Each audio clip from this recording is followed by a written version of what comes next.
কাতারে কাতারে মানুষ ভিড় করছে স্থানীয় হাসপাতালগুলিতে। অনেকের মুখেই মাস্ক। তারা হাসপাতালের ভিড় লাইনে দাঁড়িয়ে।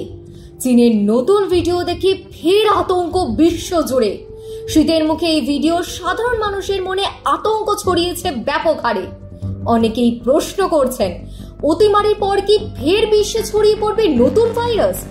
ফের বিপর্যস্ত হবে জনজীবন, তছনছ হয়ে যাবে সব আবার।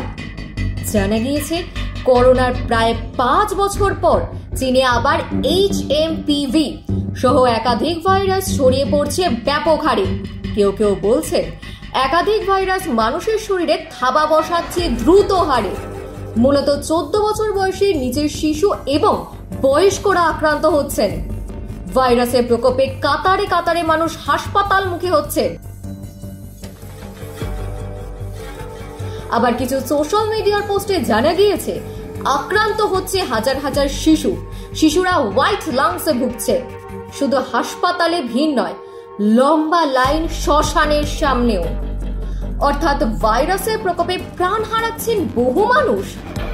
অনেকেই বলছেন দ্রুত হারে ভাইরাস ছড়িয়ে পড়ার কারণে চীনে জারি হয়েছে জরুরি অবস্থা, যদিও এই বিষয়ে এখনো অবধি কোনো নিশ্চিত তথ্য পাওয়া যায়নি। HMPV আদতে কি? জানা গিয়েছে এক্ষেত্রে করোনা এবং ইনফ্লুয়েঞ্জার মতো উপসর্গ দেখা দেয়। হালকা জ্বর, কাশি, ঠান্ডা লাগার মতো উপসর্গ দেখা দেয় মূলত এই অসুখে। মূলত শীতের সময় এইসব রোগের প্রাদুর্ভাব বাড়ে বলেই মত বিশেষজ্ঞদের। এই রোগের উপর চীন নজরদারি চালাচ্ছে বলে জানা গিয়েছে।